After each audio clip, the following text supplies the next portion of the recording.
Good afternoon students, आप सभी का स्वागत है AJIS एकेडमी पर। मैं हूं पवन धनगर, आपका साइंस टीचर, और आज हम पढ़ने वाले हैं ह्यूमन ईयर के बारे में। स्टूडेंट्स, हमने कल साउंड का जो टॉपिक था उसको डिस्कस किया था। तो हमने बताया था आपको कि साउंड जो है वो एक तरह की वेव होती है, ठीक है, और उससे रिलेटेड हमने कई सारी बातें की थी। तो जो ह्यूमन ईयर हमारा जो टॉपिक है, ठीक है, ये इवन बायोलॉजी में भी हम इसको पढ़ेंगे, और इसी को हम जो है साउंड चैप्टर के अंदर भी पढ़ते हैं। क्यों? क्योंकि जो साउंड है उसका जो भी प्रोसेसिंग और जो हियरिंग का जो मैकेनिज्म होता है, फिनोमिना होता है, वो ईयर के अंदर होता है। इसीलिए हम इस ईयर टॉपिक को यहाँ पर डिस्कस कर रहे हैं, ठीक है स्टूडेंट्स। तो देखिए, ईयर सबसे पहले तो हम कहें कि हमारे जो कान होते हैं, मनुष्य के कान होते हैं, उनका काम क्या होता है ना। तो सबसे पहले तो आपका जो ईयर होता है वो एक सेंस ऑर्गन होता है, ठीक है, एक संवेदी अंग होता है जो संवेदनाओं को, सेंस को, ठीक है, आउटर एटमॉस्फेयर से जो है कलेक्ट करके, जो है प्रोसेस करके, और फिर हमको इंफॉर्मेशन प्रोवाइड करता है। भाई जैसे सेंस ऑर्गन है हमारा, स्किन जो है हमारा सेंस ऑर्गन है, कोई भी हमें टच करता है तो हमें सेंस होता है, हमें पता चलता है कि हमें किसी ने टच किया है, ठीक है। आंखें हमारी, हम देखते हैं, ये भी एक सेंस ऑर्गन है। इसी तरीके से जो हमारा ईयर होता है ये भी एक सेंस ऑर्गन है। और इससे हम क्या काम लेते हैं? इससे हम काम लेते हैं, ह्यूमन ईयर के दो काम है। एक काम तो आप सभी को पता होगा कि पहला जो वर्क होता है ईयर का, वो होता है सुनने का काम, हियरिंग का काम, ठीक है। हम जो कुछ भी सुनते हैं वो किसकी वजह से सुन पाते हैं? हमारे कानों की वजह से, ठीक। दूसरा जो वर्क है ईयर का, वो भी इतना ही इंपॉर्टेंट है जितना कि सुनने का काम होता है। तो हमने कहा कि जो हमारे कान होते हैं, हमारे जो ईयर होते हैं, उनका पहला जो काम होता है वो होता है सुनने का। तो ईयर का जो दूसरा फंक्शन होता है वो होता है बैलेंसिंग का। हमारी जो बॉडी होती है उसकी जो बैलेंसिंग होती है, भाई हम चल रहे हैं, ठीक है। अब छोटा सा बच्चा जब होता है उसको हम चलना सिखाते हैं, मतलब कि वो अपनी बॉडी को बैलेंस नहीं कर सकता है, चाहे वो एनिमल का कोई बच्चा हो या फिर ह्यूमन बीइंग में कोई भी छोटा चाइल्ड हो, ठीक है। सभी को शुरू में बैलेंसिंग करने में प्रॉब्लम आती है, ठीक है। बट जो एक मैच्योर पर्सन होता है उसको बैलेंसिंग में कोई प्रॉब्लम नहीं आती। हम अच्छे से चल सकते हैं, खड़े रह सकते हैं, दौड़ सकते हैं, ठीक है।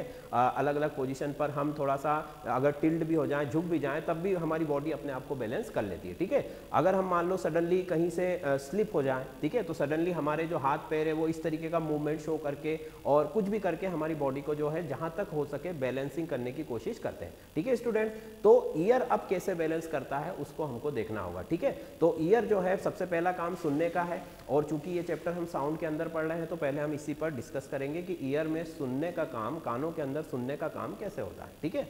तो कानों के अंदर सुनने का काम जो है किस तरीके से होता है उसको समझने के लिए हमें हमारे कान की संरचना, हमारे मनुष्य जो है उसके कानों की जो संरचना, ईयर की जो संरचना, उसको समझना पड़ेगी, ठीक है। तो सबसे पहले हम शुरू करते हैं। हमारा जो कान होता है, ईयर होता है, उसके 3 पार्ट होते हैं, ठीक है। ईयर के 3 पार्ट होते हैं। सबसे पहला पार्ट होता है, ये देखिए, ये होता है, सबसे पहला पार्ट है हमारा एक्सटर्नल ईयर, ठीक है। एक्सटर्नल ईयर, क्या बोलेंगे इसे? एक्सटर्नल ईयर मतलब बाह्य कर्ण, ठीक है, बाह्य कर्ण। एक्सटर्नल ईयर के अंदर 2 चीजें आती है, पहली होती है पिन्ना और दूसरा होता है एक्सटर्नल ऑडिटरी कैनाल, ठीक है। ये क्या होती है मैं आपको समझाता हूँ। भाई जो कान हमें बाहर से दिखाई देते हैं, ठीक है, ये जो हमारे कान शो होते हैं, किसी भी मैमल्स में भी आपने देखा होगा, ठीक है। तो वहाँ पर भी कोई सा भी एनिमल्स हो, उसके कान जो है बाहर की तरफ इस तरीके से जो दिखाई देते हैं उसको हम क्या कहते हैं? वो होता है एक्सटर्नल ईयर, उसको बोला जाता है पिन्ना, ठीक है। हिंदी में उसको बोलते हैं कर्ण पल्लव और इंग्लिश में उसे बोला जाता है पिन्ना। फाइन, तो ये एक्सटर्नल ईयर होता है। अच्छा, अब हमने देखा है कि अलग अलग एनिमल्स में ये जो एक्सटर्नल ईयर होता है, इसका जो साइज होता है, इसका जो साइज होता है वो डिफरेंट होता है। जैसे कि हमने देखा है हाथी के अंदर जो एक्सटर्नल ईयर है वो बहुत बड़ा होता है, ठीक है। आपके जो आप कहें कि अगर हम डॉग्स की बात करें, ठीक है, या वुल्फ्स की बात करें, या जो भी आपकी डॉग की फैमिली, उसके अंदर जितने भी एनिमल्स आते हैं, हाइना से लेकर वुल्फ तक, वो सभी में जो ईयर्स होते हैं, ठीक है, वो अलग अलग तरीके से और अलग अलग साइज और शेप के होते हैं। फाइन, तो एक्सटर्नल ईयर का जो बेसिक फंक्शन होता है वो क्या होता है? एक्सटर्नल ईयर का काम होता है टू कलेक्ट साउंड वेव।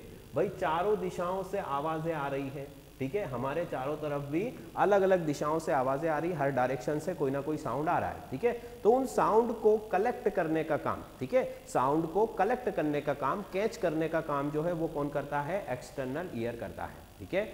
अब हर एनिमल्स में अगर उसका साइज बड़ा है, दैट मीन्स कि वो ज़्यादा साउंड वेव्स को जो है कलेक्ट कर सकता है, और कुछ एनिमल्स तो ऐसे भी होते हैं जो अपने एक्सटर्नल ईयर को मूव कर सकते हैं, एक्सटर्नल ईयर सबसे पहले तो कुछ एनिमल्स जो है अपने अपने एक्सटर्नल ईयर को सेपरेटली मूव कर सकते हैं, ठीक है। जैसे हमने देखा होगा ना कि अगर उस डायरेक्शन से आवाज आ रही तो बिल्ली अपना कान उस तरफ घुमा लेती है, या जो आपका डॉग होता है वो अपना कान उस तरफ घुमा लेता है। पर हम लोगों में ऐसा नहीं है। अगर हमें पर्टिकुलर डायरेक्शन से कोई साउंड आ रहा है तो हमें हमारा पूरा जो है बॉडी को या हमारा जो हेड होता है उसको मूव करना पड़ता है, ठीक है। तो ये भी एक डिफरेंस होता है। बट चाहे आप उसको मूव कर पाए या ना कर पाए, इसका जो बेसिक फंक्शन होता है वो साउंड की वेव्स को, ध्वनि की तरंगों को इकट्ठा करने का, कलेक्ट करने का काम होता है, ठीक। तो ये तो पहला पार्ट हो गया एक्सटर्नल ईयर का। दूसरा जो पार्ट होता है उसका वो लिखा हुआ है एक्सटर्नल ऑडिटरी कैनाल, मतलब कि यहां से एक ट्यूब लाइक स्ट्रक्चर होता है जो कि अंदर की तरफ जाता है। फाइन स्टूडेंट्स, हमने देखा होगा ना कान के अंदर एक छोटी सी नली होती है, एक छोटी सी ट्यूब होती है, जिसमें जनरली हम समझ सकते हैं उसको इस तरीके से कि जनरली उसमें जो डर्ट पार्टिकल्स होते हैं या जो हम जिसको बोलते हैं ना कान का जो मैल होता है वो उसमें कलेक्ट होता है, उसी को हम बोलते हैं, ये जो ट्यूब होती है उसी को बोला जाता है एक्सटर्नल ऑडिटरी कैनाल। इसका क्या काम होता है भाई, देखो जैसे फनल होती है इस तरीके से, फनल ऊपर से थोड़ा सा इस तरीके का ब्रॉड शेप होता है, उसका चौड़ा शेप होता है, और नीचे आते आते वो कैसी हो जाती है, पतली हो जाती है, ताकि जो आप इसमें जो भी लिक्विड डाल रहे हो वो इस पर्टिकुलर वे से ही होकर अंदर जाता है। तो सेम उसी तरीके से लाइक दिस क्या करना है कि आपकी साउंड वेव को कलेक्ट करने के लिए बाहर का जो पोर्शन है वो बड़ा है, और फिर अंदर की जो ट्यूब है वो कैसी हो गई है, वो हो गई है बिल्कुल स्मॉल, उसका डायमीटर छोटा हो जाता है, ताकि जो साउंड की वेव से वो अंदर आगे की तरफ ट्रेवल कर सके, ठीक है। तो ये तो दो चीज हो गई जो कि हमने किसके अंदर रखी है, एक्सटर्नल ईयर के अंदर, बाह्य कर्ण के ऊपर। अच्छा, अगर आपसे पूछा जाता है एग्जाम में कि भाई हमारे कान के किस हिस्से के द्वारा हम सुनते हैं, है ना, तो आपका उत्तर क्या होना चाहिए भाई, कान में या कर्ण में आपका जो ईयर होता है उसमें तीन पार्ट है, एक्सटर्नल पार्ट, मिडिल पार्ट और इंटरनल पार्ट। तो जो सुनने का, जो हियरिंग का बेसिक जो फिनोमिना है वो कहाँ पर कंप्लीट होता है, वो होता है इंटरनल ईयर में, ठीक है। बाकी के जो दो आपके जो पोर्शन होते हैं वो एक तो कलेक्टिंग का काम कर रहा है जो कि हमने देख लिया, दूसरा जो मिडिल पोर्शन होता है वो उस साउंड वेव को प्रोपेगेट करता है, मतलब आगे की तरफ बढ़ाता है, ठीक है। वो कैसे होता है आगे देखो।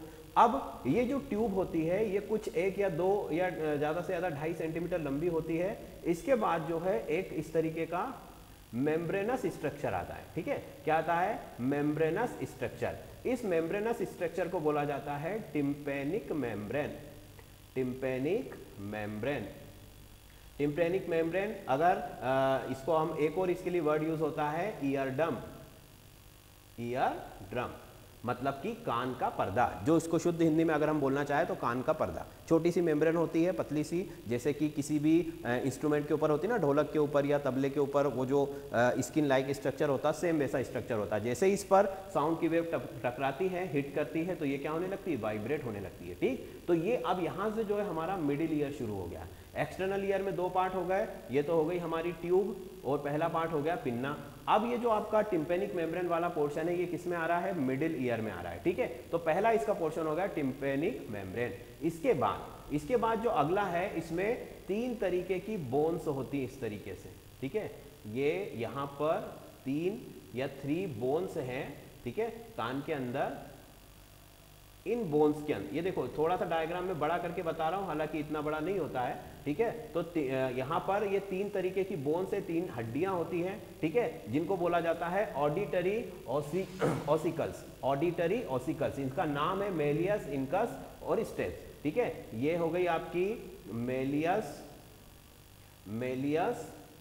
इनकस और दिस वन इज स्टेप्स, ठीक है। अब इनका क्या काम होता है देखो, मेलियस, इनकस और स्टेप। मेलियस, इनकस और स्टेप ये तीनों बोन्स होती है, तीनों हड्डियां होती हैं, जो कि एक तरीके से हम बोल सकते हैं कार्टिलेज होती है, ठीक है। और इसमें देखो एक और क्वेश्चन यहाँ से बनता है कि हमारे शरीर के अंदर, ह्यूमन बींग्स के अंदर सबसे छोटी हड्डी कौन सी होती है, सबसे छोटी बोन्स कौन सी होती है। तो ह्यूमन ईयर के अंदर सबसे छोटी बोन्स जो होती है वो होती है स्टेप, ठीक है। बात समझ में आई, जो कि कहां पर पाई जाती है, मिडिल ईयर में पाई जाती है। जो 3 ऑसिकल्स होते हैं, 3 बोन्स होते हैं, उनमें से एक बोन्स होती है। अब इन बोन्स का काम क्या होता है, इन बोन्स का भी काम वही है कि यहाँ से जो साउंड आ रहा है टिम्पैनिक मेम्ब्रेन पर, जैसे ही यहाँ पर हिट किया साउंड, है ना, जैसे ही यहाँ पर साउंड ने हिट किया, ये वाइब्रेट करना शुरू कर देगी, मतलब कि कंपन करना शुरू कर देगी, और उस कंपन को आगे ऑक्सीलेट करेंगी, मतलब कि प्रोपेगेट करेंगी आगे की तरफ बढ़ाने का काम करेगी ये तीनों बोन्स, ठीक है। जैसे किसी ड्रम को स्टिक से पीटा जाता है, लाइक दिस यहाँ पर भी क्या हो रहा है कि ये जो तीनों बोन्स हैं आगे चल के एक और स्ट्रक्चर के ऊपर हिट करती है या कंपन करती है, जिसकी वजह से साउंड की जो वेव है या जो साउंड का जो तरंग आ रही है, बाहर से जो साउंड आ रहा है वो थोड़ा प्रोपेगेट हो जाता है, उसका जो एक तरीके से बोले कि पावर बढ़ जाता है, ठीक है। हमने देखा होगा ना, कुछ लोग कानों में मशीन लगानी पड़ती है उनको सुनने के लिए, ठीक है। तो उसमें क्या हो रहा है कि कान में मशीन लगाने वाले जो लोग, उनको मशीन लगाने के बाद सुनाई देता है, अगर मशीन निकाल ली जाए उनके कानों से तो वो नहीं सुन पाएंगे। तो उसका रीज़न क्या है? क्या उनका एक्चुअल में उनकी हियरिंग कैपेसिटी खत्म हो चुकी है? नहीं भाई, उनका हियरिंग का जो काम है वो कहाँ हो रहा है? इंटरनल ईयर पर, वो तो ठीक है, बट उस इंटरनल ऑर्गन तक जो है साउंड का वेव नहीं पहुंच पा रहा है। इसीलिए वो जो मशीन है, ठीक है, वो जो डिवाइस है वो क्या कर रहा है, आपने जो भी साउंड आप सुन रहे हो उस साउंड को प्रोपेगेट कर रहा है, मतलब कि उसकी फ्रीक्वेंसी को या उसकी आवृत्ति को या उसकी शक्ति को बढ़ा रहा है, ठीक है, जिसकी वजह से अंदर का जो पोर्शन है वो प्रॉपर वर्क कर रहा है, ठीक है। तो इस वजह से जो कान की मशीन है वो उस साउंड की वेव को प्रोपेगेट करती है और आगे की तरफ सुनने का काम शुरू हो जाता है, ठीक है। तो मिडिल ईयर में आ रहा है मेलियस, इनकस और स्टेप्स, ये तीन आपके पोर्शन हो गए। अगला जो है मिडिल ईयर की कैविटी, ठीक है। यहां पर इस तरीके से अब थोड़ा सा मैं इसको साफ करता हूं। देखो अब ये जो पूरा ये जो होता है आपका स्टेप्स वगैरह, ये जो आपकी तीनों बोन्स हैं, ये एक तरीके की इस कैविटी में होती है इस तरीके से, ठीक है, एक कैविटी में होती है इस तरीके से, फाइन। तो इसी को बोला जाता है मिडिल ईयर कैविटी या मिडिल ईयर की या मध्य कर्ण की गुहा, है ना। तो हम लिख देते हैं इसको मिडिल ईयर कैविटी, मध्य कर्ण की ये गुहा होती है या एक कैविटी होती है, फाइन। अच्छा, फिर एक और चीज है कि टिम्पेनिक मेम्ब्रेन जो है इन बोन्स के इस तरफ होती है जहां से साउंड आ रहा है, ठीक है। इसका भी एक रीजन है। इसका रीजन क्या है कि भाई हमने कहा कि साउंड की जो वेव से जो हवा चलती है बाहर, वहां से कई तरीके के धूल के कण, कई तरीके की अशुद्धियां, इंप्योरिटीज अंदर आती रहती है, ठीक है।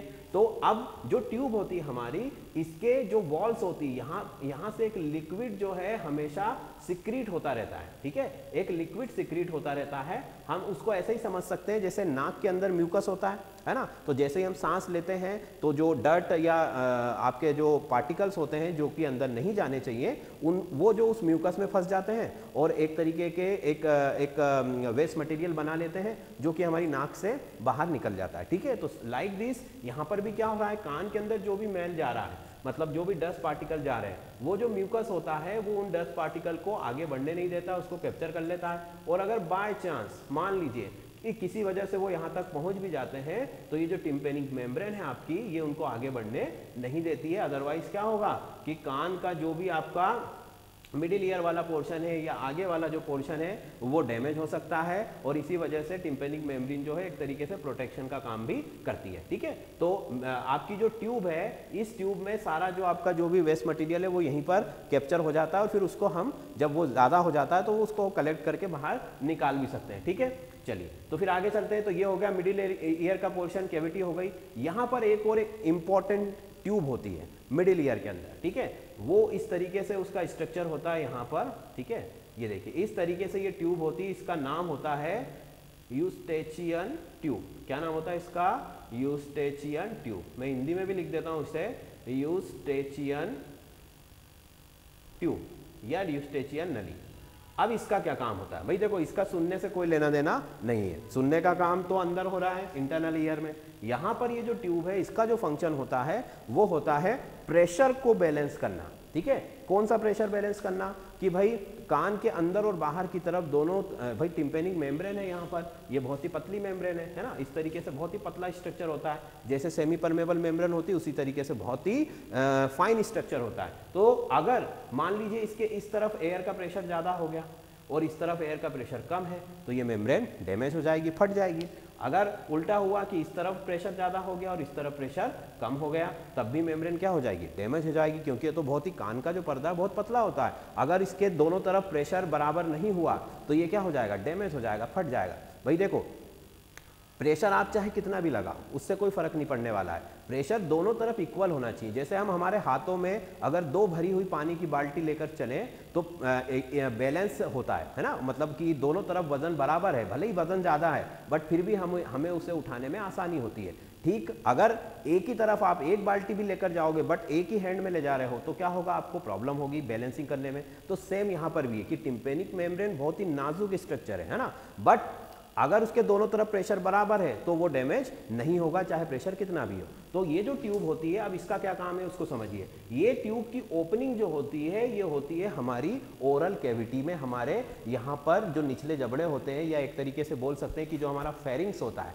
ये जो खाने की जो नली होती है इसके अंदर खुलती है ये, ठीक है। तो अब क्या होता है, इसका फंक्शन समझिए। इसका फंक्शन ऐसा होता है कि सडनली अगर हम कोई तेज साउंड सुनते हैं, जैसे मान लीजिए हम बैठे हुए, किसी फ्रेंड ने आकर पीछे से हमें डरा दिया है, होता है ना कभी कभी कि वो, या बच्चों को हम कभी कभी इस तरीके से डरा देते हैं, तो वो जो हम एकदम से सडनली जो साउंड होता है तो हम एक चौंक जाते हैं बिल्कुल इस तरीके से, और आपका जो मुंह है वो खुल जाता है। तो ये जो मुंह जब आपका खुलता है तो यहाँ से जो एयर का प्रेशर है वो इस ट्यूब से होते हुए कहाँ पर जा रहा है, इस मिडिल ईयर को सपोर्ट करने। भाई इसने लाउड साउंड सुना एकदम से, मतलब यहाँ पर जो प्रेशर है वो बढ़ा, है ना, यहाँ पर प्रेशर बढ़ा, क्योंकि साउंड क्या है, एक ऐसी वेव है जिसको ट्रेवल करने के लिए एयर की रिक्वायरमेंट है, भाई मीडियम की रिक्वायरमेंट है, और मीडियम कौन सा है, एयर है। तो अगर साउंड तेज है मतलब कि एयर्स के पार्टिकल्स के बीच में वाइब्रेशन भी कैसा है, बहुत ज़्यादा है, और वाइब्रेशन ज़्यादा है मतलब वो तेजी से टकराएंगे किसके ऊपर, टिम्पेनिक मेम्ब्रेन के ऊपर। तो उसको सपोर्ट करने के लिए मुंह खुल जाता है, हमारा जो मुंह है वो खुल जाता है,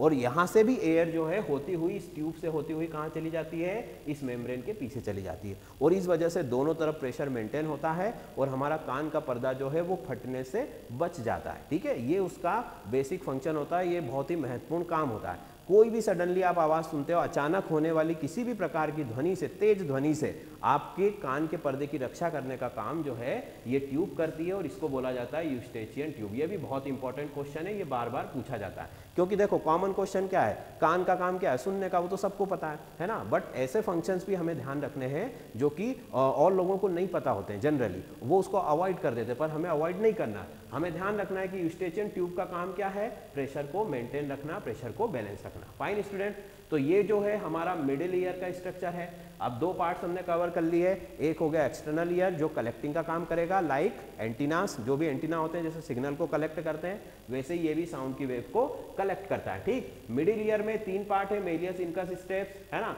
और स्टेप जो होती है सबसे छोटी बोन्स होती है हमारे शरीर के अंदर, यहाँ पर भी ये क्या करती है, साउंड को प्रोपेगेट करने का काम करती है, आगे बढ़ाने का काम करती है। फिर अगला जो पोर्शन होता है वो होता है यूस्टेचियन ट्यूब का काम क्या होने वाला है, आपके प्रेशर को बैलेंस करने का काम होने वाला है, ठीक है। चलिए, तो अब हम आगे की तरफ बढ़ते हैं। अब साउंड की वेव आगे की तरफ ट्रेवल कर रही है, ठीक है। यहाँ पर ये साउंड वेव आई इस तरीके से, और ये यहाँ से होती हुई अब देखिए अगले पोर्शन में आती है। तो अगला पोर्शन जो है हमारा होता है इंटरनल ईयर, मतलब कि अंतःकरण, है ना, बिल्कुल अंदर वाला हिस्सा जो कि एक्चुअल में जहाँ पर हियरिंग का काम होता है। और उस इंटरनल ईयर में भी जो हियरिंग के लिए रिस्पॉन्सिबल जो ऑर्गन है उसका भी मैं आपको नाम बताऊंगा, ठीक है। तो पहले हम उसके पार्ट्स को समझ लें कि हियरिंग के लिए रिस्पॉन्सिबल कौन कौन से पार्ट्स है भाई। तो देखो, सबसे पहले इंटरनल ईयर के जो पोर्शन होते हैं वो होता है ओवल विंडो।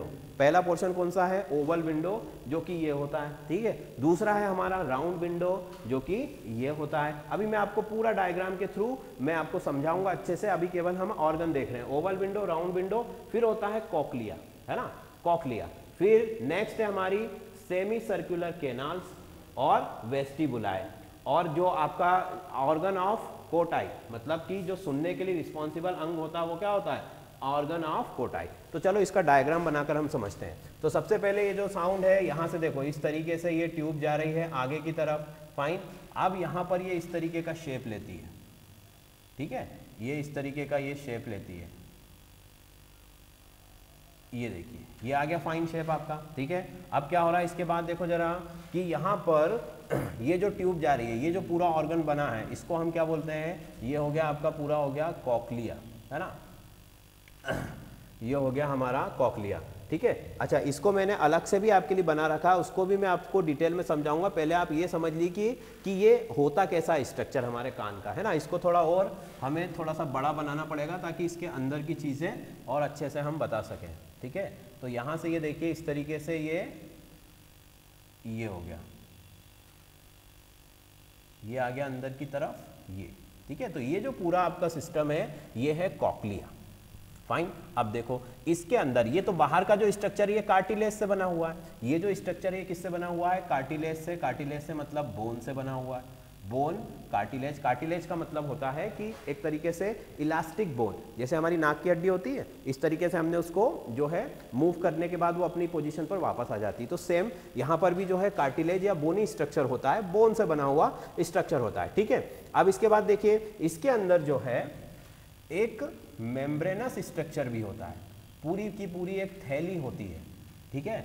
ये इस तरीके से ऊपर से बोन स्ट्रक्चर है और अंदर से जो है एक मेम्ब्रेनस स्ट्रक्चर है, मतलब कि एक थैली नुमा संरचना है, जैसे प्लास्टिक की थैली होती है उस तरीके से, ठीक है। तो यहाँ पर इस जगह को आप देखिए, ये तो पूरा उसी में आपको एक जैसा स्ट्रक्चर मिलेगा। तो इस वाले पोर्शन को हम थोड़ा सा अच्छे से बना लेते हैं। तो देखो ये गया हमारा बोनी कार्टिलेज वाला पोर्शन, ठीक है।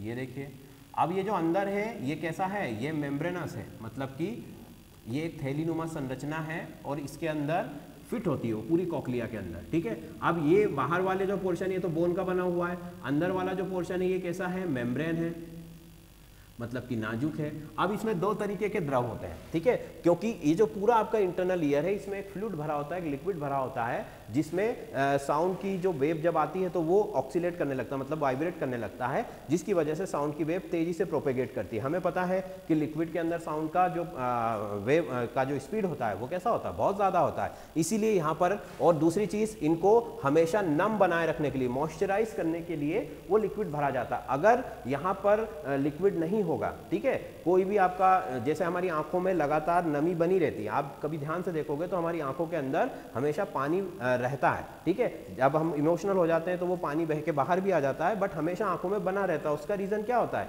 कि जब हम पलकें झपकते हैं तो वो एक लुब्रिकेंट की तरह काम करता है, मतलब कि एक तरीके का चिकनाई युक्त द्रव होता है, जिससे पलकों के झपकने पर आंखों पर जो है फ्रिक्शन नहीं आता है, ठीक है। तो सेम यहाँ पर भी हो रहा है कि ये लुब्रिकेट भी कर रहा है, साथ ही साथ उसको मॉइस्चर भी प्रोवाइड कर रहा है, साथ में उस साउंड के प्रोपेगेशन में भी क्या कर रहा है, हेल्प कर रहा है। फाइन स्टूडेंट्स, तो आगे देखो क्या हो रहा है अब इसमें कि यहाँ पर जो पोर्शन होता है, ठीक है, अब इसको मैंने बोल दिया ये मेम्ब्रेनस है और इसको बोल दिया बोन है। अब यहाँ इस बाहर वाले हिस्से में जो है एक तरीके का फ्लूइड होता है जिसको हम बोलते हैं एक्सोलिम्फ। एक्सोलिम्फ भरा होता है, और अंदर वाले पोर्शन में जो है ये लिक्विड एक ही होता है, बस उसकी पोजीशन अलग होने की वजह से उसको अलग अलग हमने नाम दे दिया है, एक्सो और एंडो, ठीक है। होता वही लिक्विड है दोनों तरफ सेम, ठीक। ये चीज क्लियर इतनी। तो ये कॉकलिया ऑर्गन है, इस कॉकलिया ऑर्गन में जो है एक थैलीनुमा संरचना है पूरी अंदर तक, ठीक है, एक तरीके का पाउच है, उस पाउच के अंदर भी लिक्विड है, उस पाउच के बाहर भी लिक्विड है। बाहर वाले लिक्विड को एक्सोलिम्फ, अंदर वाले लिक्विड को एंडोलिम्फ हमने कह दिया, ठीक है। अब चलो आगे चलते हैं। अब यहाँ पर जो है इस कॉकलिया में ही, ठीक है, अब ये चूंकि 3D तो हमारे पास अभी अवेलेबल नहीं है, मैं आपको समझाने की कोशिश करता हूँ। यहाँ से, ठीक है, एक 3 तरीके की यहाँ पर जो है ट्यूब्स होती है, या 3 तरीके का जो है इस कॉकलिया के ऑर्गन के पास में ही जो है 3 सेमी लूनर या सेमी सर्कुलर कैनाल्स होती है इस तरीके से, ठीक है। मतलब कि एक कैनाल्स ये रही, ठीक है, दूसरी कैनाल्स जो है वो ये रही, और तीसरी कैनाल्स जो है ये रही। जैसे एक्स, वाई और जेड आपके एक्सिस होते हैं, ये वाई, ये एक्स और ये जेड, तीनों एक दूसरे के क्या है, परपेंडिकुलर है। उसी तरीके के ये जो पीछे की तरफ ये जो आपकी 3 कैनाल्स होती है, इन कैनाल्स में भी क्या होता है कि ये तीनों एक दूसरे के परपेंडिकुलर होती है, मतलब कि एक दूसरे से 90 अंश के कोण पर होती है, ठीक है। और इनका भी काम क्या होता है, ये भी जो है साउंड जो है जब प्रोपेगेट करता है तो इन जो कैनाल से इनमें से भी होता हुआ वो मूव करता है या ट्रेवल करता है, ठीक है। अब अगला और कौन सा ऑर्गन है, एक तो कॉकलिया हो गया, ये हो गई आपकी सेमी सर्कुलर कैनाल्स। अगला जो हमारा पोर्शन है वो है वेस्टिबुलाय, ठीक है स्टूडेंट। तो ये जो वेस्टिबुलाय होता है, ये वेस्टिबुलाय कहाँ पर होता है, ये वाला जो पोर्शन होता है कॉकलिया का, ठीक है, ये वाला जो पोर्शन होता है इसी को कहा जाता है वेस्टिबुलाय, ठीक है। और ये जो वेस्टिबुलाय होता है, यही वेस्टिबुलाय वो ऑर्गन है जिसकी वजह से हमारा जो बॉडी है उसकी बैलेंसिंग होती है, हमारे बॉडी को बैलेंस करने में ये हेल्प करता है, ठीक है। तो अगर बैलेंसिंग के लिए रिस्पॉन्सिबल इंटरनल ईयर का जो पार्ट है, अगर वो कोई है तो वो कौन सा है, वेस्टिबुलाय, ठीक है, ये लिखा हुआ है वेस्टिबुलाय। फाइन, तो वेस्टिबुलाय मैं यहाँ लिख देता हूँ एक बार, ये है हमारा वेस्टिबुलाय। फाइन, और यही ऑर्गन जो होता है ये होता है ये बैलेंसिंग का काम आता है। आप बोल सकते हो कि इंटरनल ईयर का ही एक स्पेसिफिक पोर्शन है जिसको वेस्टिबुलाई बोला जाता है, और वो बैलेंसिंग का काम करता है, हमारी बॉडी को एक जैसा बनाए रखने में मदद करता है। ठीक है स्टूडेंट, अब देखो जरा कि इस इंटरनल ईयर को हमने थोड़ा सा इनलार्ज करके यहाँ पर बना रखा है पहले से, तो हम उसको देखते हैं। ठीक है, तो अब यहाँ पर देखो एक तरीके से साउंड वेव अंदर जाती है, ठीक है, और दूसरी तरफ से यहाँ पर ये बाहर भी आती है। ठीक है, साउंड की वेव जितनी अंदर जाती है उसी रास्ते से, देखो साउंड वेव का काम क्या है, साउंड वेव कोई अंदर तो ऐसा तो है ही नहीं कि सीधी ब्रेन में चली गई। साउंड वेव का काम है सिर्फ उसको वहाँ के जो पार्टिकल्स हैं उनको वाइब्रेट करना, उनको वाइब्रेट किया, उनको कंपन दिया, कंपन करने के बाद वो साउंड की वेव क्या हो जाती है, जो भी एक तो या तो हो सकता है कि वेव जो है वो डिस्ट्रॉय हो जाती है, नष्ट हो जाती है अगर लो वेव होगी तो, और अगर हाई साउंड है तो वो क्या होता है वहाँ से पूरा घूम कर उसको पूरा ऑक्सीलेट करके वापस आ जाता है, मतलब कि उसको कंपित करके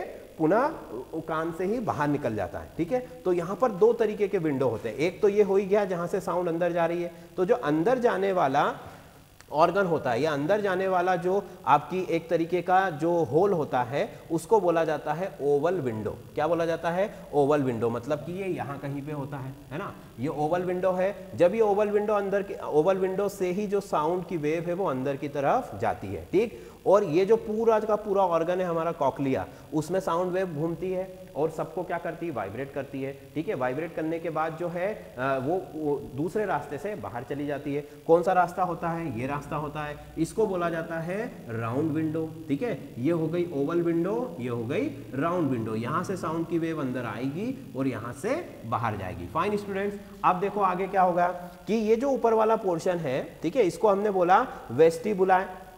वेस्टिबुलाई मैंने आपको बता ही दिया, ये वाला जो भी पोर्शन है हमारा, इसको हमने एक तरीके से आप सामने से व्यू देख रहे हैं और इसको थोड़ा सा और डिटेलिंग में बनाया हुआ है। ठीक है, तो ये जो वेस्टिबुलाई होता है ये यही वाला ऑर्गन है। ये जो वेस्टिबुलाई, ये तो राउंड विंडो हो गई, ये यहाँ तक का जो ये पूरा पोर्शन है ये क्या कहलाता है, वेस्टिबुलाई।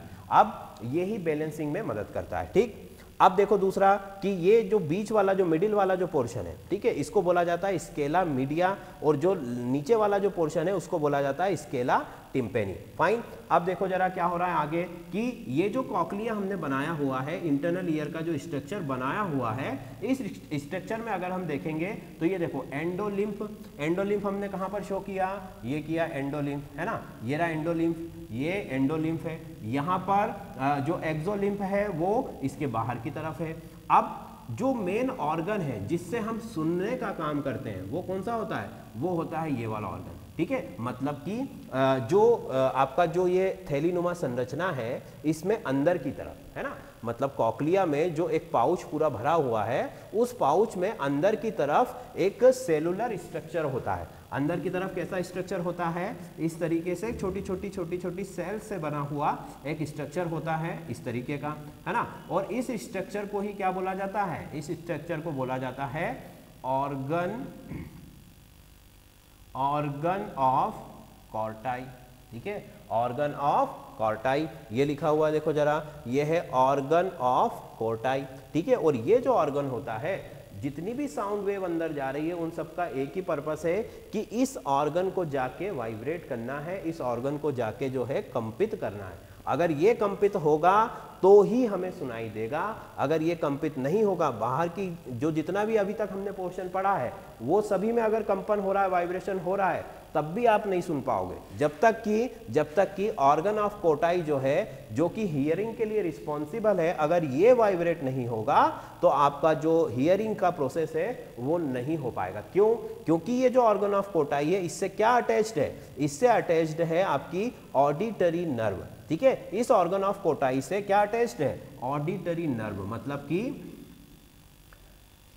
तंत्रिकाएं अटैच है। ठीक है, तंत्रिका समझते हैं, तंत्रिका का काम क्या होता है, मैसेज को एक जगह से दूसरी जगह तक पहुंचाना। जैसे हम आंखों से देखते हैं या त्वचा से हम महसूस करते हैं, तो ये सारे एक्चुअल में सारी चीज़ें कहाँ से हो रही है, ब्रेन से हो रही है, दिमाग से हो रही है। मतलब कि हम सुन रहे हैं तो एक्चुअल में हम सुन कहाँ से रहे हैं, ब्रेन से। ब्रेन में अलग पोर्शन होता है जो सुनने के लिए या साउंड वेव का जो भी सिग्नल आता है उसको प्रोसेस करता है। फिर आंखों के लिए अलग है। इसी तरीके से हर सेंस ऑर्गन के लिए हमारे ब्रेन के अंदर अलग अलग पोर्शंस होते हैं जो उसको प्रोसेस करते हैं और हमें उस तरीके से या तो सुनाई देखा है या दिखाई देता है या जो भी वो उसके लिए रिस्पॉन्सिबल है वो काम करता है। ठीक है, मतलब कि एक्चुअल में जो हमारे सुनने का काम हो रहा है वो किसके द्वारा हो रहा है? मस्तिष्क के द्वारा, ब्रेन के द्वारा। और ब्रेन तक सिग्नल पहुंचाने का काम कौन करता है? ऑर्गन ऑफ कोटाई जब ऑक्सीलेट होगा या जब प्रोपेगेट होगा या जब वाइब्रेट होगा तो वहां पर जो नर्व जुड़ी हुई है, ठीक है, वो नर्व उस सिग्नल को लेकर, उसको बोला जाता है ऑडिटरी नर्व।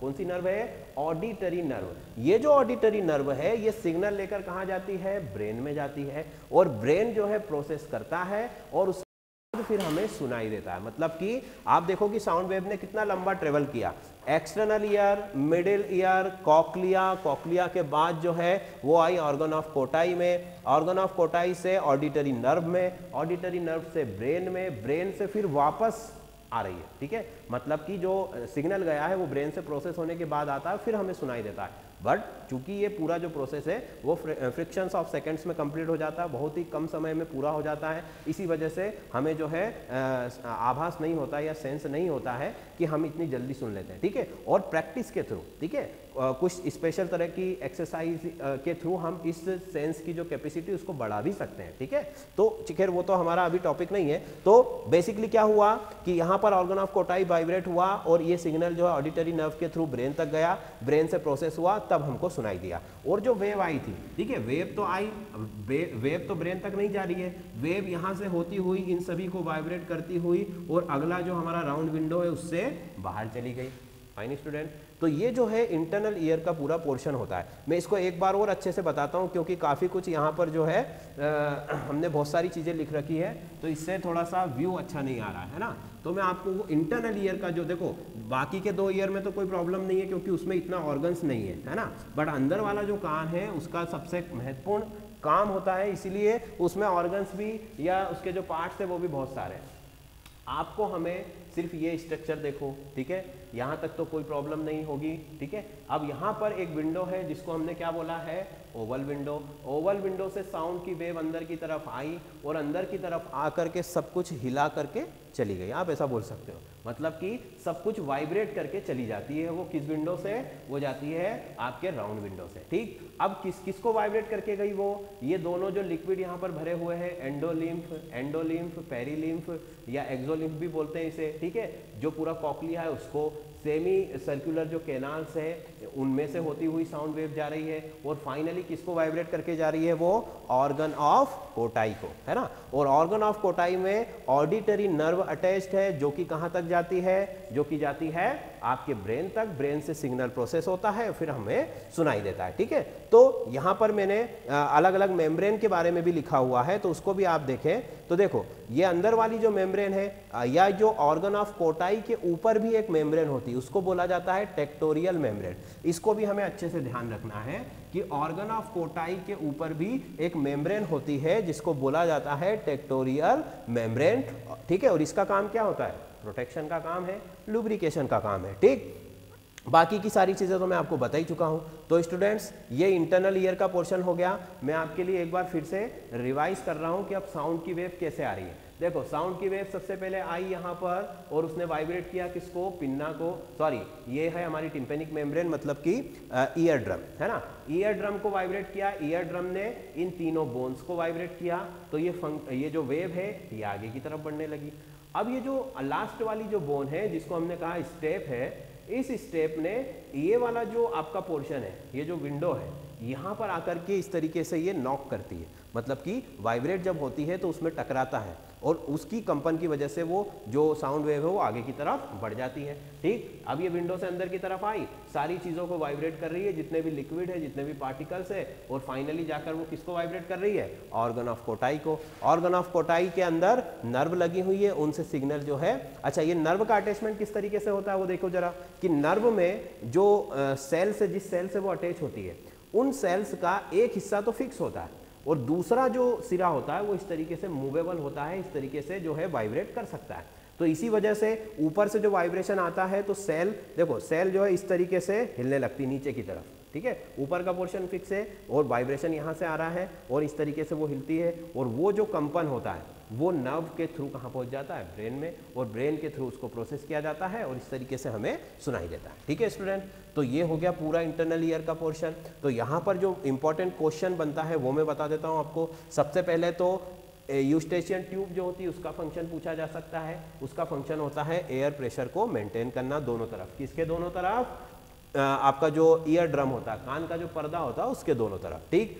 दूसरा क्वेश्चन जो इसमें से आ सकता है वो होता है कि सबसे छोटी बोन कौन सी होती है, तो वो होती है स्टेप। ठीक। तीसरा जो इसमें इंपॉर्टेंट क्वेश्चन होता है वो होता है कि हियरिंग का जो प्रोसेस है या हियरिंग के लिए जो रिस्पॉन्सिबल ऑर्गन है वो कौन होता है, तो वो होता है ऑर्गन ऑफ कोटाई। ठीक है। ऑर्गन ऑफ कोटाई से कौन सी नर्व अटैच है, तो ऑडिटरी नर्व अटैच है। ठीक है। तो ये 2-4 चीजें जो है इसमें हमें अच्छे से ध्यान रखनी है। ठीक है। बाकी तो हमने पूरा अच्छे से इसको एक्सप्लेन आपको कर दिया है। हम आगे बढ़ते हैं। अब इसके बाद एक और इंपॉर्टेंट चीज इसमें पूछी जाती है वो होती है कैरेक्टर्स, वेव के कैरेक्टर्स। चूंकि साउंड एक वेव होती है, ध्वनि एक तरंग होती है, इसलिए हमें तरंग के कुछ गुणधर्म भी पता होने चाहिए। ठीक है, कि तरंग में कौन सी चीज को क्या बोला जाता है। तो देखो जरा मैं फटाफट बता देता हूँ, बहुत छोटी छोटी सी चीजें हैं। ठीक है। यहाँ पर एक तरंग का, एक वेव का मैं डायग्राम बनाता हूँ। ठीक है, ये देखो जैसे ये वेव होती है, हमें देखा है ना कि किसी भी पानी में या कहीं पर भी वेव होती है जनरेट, तो वो इस तरीके से होती है ना। यहाँ पर देखो, तो ये एक वेव का, एक नॉर्मल वेव का स्ट्रक्चर मैंने बनाया। ठीक है।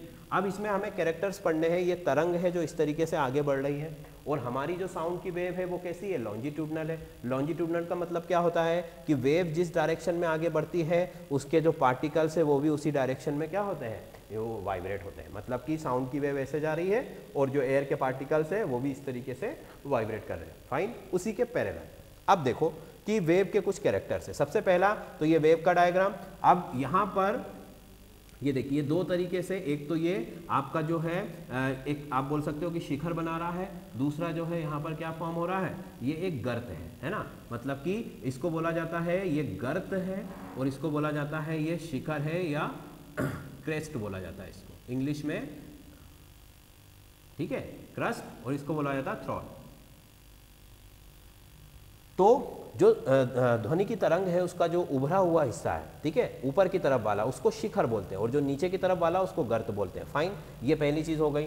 अब ये जितना ऊंचा है ऊपर की तरफ जाती है उतनी ही नीचे की तरफ भी आती है। मतलब कि ये वाला जो डिस्टेंस है और ये वाला जो डिस्टेंस है ये हमेशा कैसा होता है, सेम होता है, और इसको कहा जाता है एम्पलीट्यूड। क्या बोला जाता है, एम्पलीट्यूड। ठीक है, एम्पलीट्यूड कहा जाता है इसे, एम्पलीट्यूड। फाइन, ये एम्पलीट्यूड होता है, उसे ए से जो है हम रिप्रेजेंट करते हैं, एम्पलीट्यूड को ए से रिप्रेजेंट करते हैं। फाइन, ये दोनों एम्पलीट्यूड है, मतलब जितनी ऊंचाई ऊपर की तरफ होगी उतनी ही गहराई नीचे की तरफ होगी। फाइन स्टूडेंट, अब देखो जरा कि एक आपका क्रस्ट और एक आपका थ्रॉट, इन दोनों को मिलाकर हम बोलते हैं कि ये हमारी एक वेव हुई। क्या हुई, एक वेव। मतलब यहाँ से ये शुरू हुआ, यहाँ पर ये खत्म हो गया, फिर ये जो आपका है थ्रॉट यहाँ से शुरू हुआ और यहाँ पर खत्म हो गया। मतलब कि यहाँ से यहाँ तक का जो डिस्टेंस है उसको हम बोलते हैं कि ये क्या है, एक वेव है। और इसको जो टर्म होता है इसके लिए वो होता है वेव लेंथ, तरंग लंबाई, है ना। तो वेव लेंथ जो टर्म होता है वो इसके लिए यूज होता है, जो कि यहाँ से यहाँ तक का डिस्टेंस होता है, इतना दूर का डिस्टेंस। फाइन, ये दूसरा कैरेक्टर हो गया इसका। पहला एम्पलीट्यूड बताया मैंने, दूसरा बताया वेवलेंथ, जो कि यहाँ से यहाँ तक की डिस्टेंस होती है। फाइन, अगला होता है फ्रीक्वेंसी, मतलब कि आवृत्ति।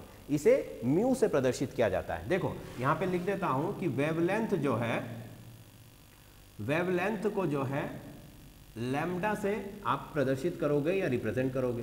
ठीक, एम्पलीट्यूड को जो है मैंने कह दिया, एम्पलीट्यूड को जो है हमने ए से प्रदर्शित कर दिया। इसके बाद जो आता है फ्रीक्वेंसी, आवृत्ति, आवृत्ति। ठीक है, आवृत्ति को हम जो है वो म्यू से रिप्रेजेंट करते हैं इस तरीके से। ठीक है, म्यू से। अब आवृत्ति क्या होती है, आवृत्ति का मतलब होता है कि किसी भी एक पॉइंट को आप पकड़ लीजिए, वेव, पूरी वेव चल रही है, उस वेव में आप कोई भी एक पॉइंट ले लीजिए। मान लो मैंने ये वाला पॉइंट ले लिया या ये वाला पॉइंट ले लिया, कोई सा भी एक पॉइंट ले लिया। ये जो बेस लाइन जा रही है इसमें आप कोई सा भी पॉइंट ले लो, मान लो ये पॉइंट ले लिया या ये ले लिया। किसी भी पॉइंट पर 1 सेकेंड में कितनी वेव गुजर रही है, हमने वेव बता दिया। वेव क्या होती है, वेव का मतलब कि ये पूरी यहाँ से यहाँ तक का डिस्टेंस, है ना।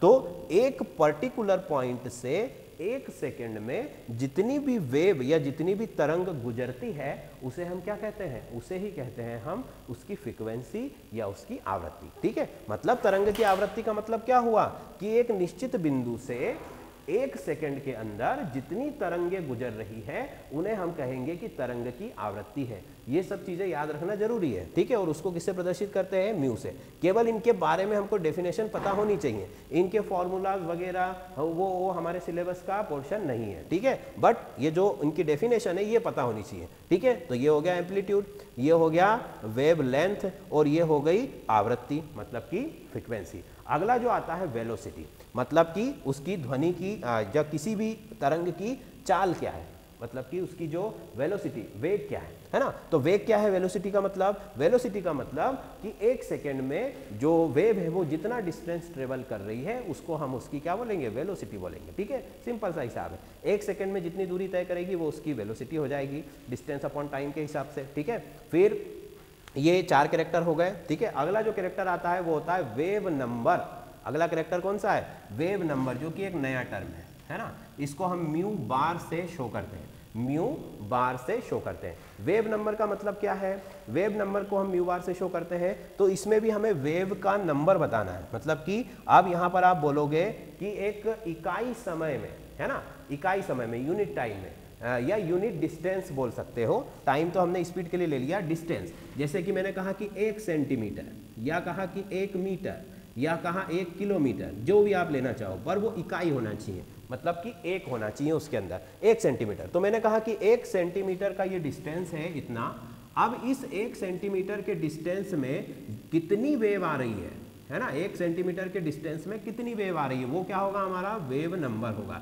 जैसे कि देखो इसको गिनो तो यहाँ पर एक यहाँ से शुरू हुई, ये हो गई 1, ये हो गई 2, मतलब कि, और ये हो गई आधी, मतलब ये 2.5 आ रही है। तो वेव नंबर क्या हो जाएगा, 2.5 हो जाएगा। मतलब कि एक इकाई दूरी में जितनी भी तरंगे आती हैं उसको हम क्या बोलेंगे, तरंग संख्या या वेव नंबर। एक बार मैं फिर से रिपीट कर देता हूँ सारी चीज़ें, आप देख लो फटाफट से जरा। वेव नंबर को या तरंग संख्या को हम इस तरीके से म्यू से रिप्रेजेंट करते हैं। ठीक, चलो पहला क्या था, पहला था ये डिस्टेंस जो शिखर का है या गर्त का है। तो शिखर वाला हो या गर्त वाला हो, दोनों समान ही होते हैं किसी भी तरंग में। ठीक है, तरंग जितनी ऊपर की तरफ जाएगी उतनी ही नीचे की तरफ भी आएगी। ठीक है, क्योंकि यहाँ पर ये जैसे होता है ना न्यूटन का नियम, क्रिया के विपरीत प्रतिक्रिया, तो सेम है, तरंग जितना ऊपर उठेगी उतना ही गिरेगी भी। भाई जो व्यक्ति जितनी ऊंचाई पर जाता है जब गिरता है तो उतना ही नीचे भी आएगा। तो सेम यहाँ पर भी ये तरंग जितना प्रोपेगेट करेगी उतना ही नीचे भी जाएगी। तो ये दोनों डिस्टेंस हमेशा इक्वल होती है और इसको क्या बोलते हैं हम, एम्पलीट्यूड। इसको किससे रिप्रेजेंट करते हैं, ए से। दूसरा है वेवलेंथ। वेवलेंथ मतलब तरंग की लंबाई। तरंग किसको कहते हैं, यहां से लेकर यहां तक का डिस्टेंस। या फिर उसको आप ऐसा भी समझ सकते हो कि 2 कंटिन्यूअस आपने अगर शिखर लिए है ना, इन दोनों शिखर के बीच की दूरी को भी हम तरंग की लंबाई कह सकते हैं। या 2 कंटिन्यूअस हमने गर्त लिए, थ्रॉट लिए, तो इनके बीच की डिस्टेंस को भी हम क्या कह सकते हैं, तरंग की लंबाई। ठीक है, तो तरंग की लंबाई इसे भी बोला जाता है, इसे भी बोला जाता है और इसे भी बोला जाता है। एक तरंग उसमें पूरी हो जाती है। ठीक, फिर अगला क्या है, आवृत्ति।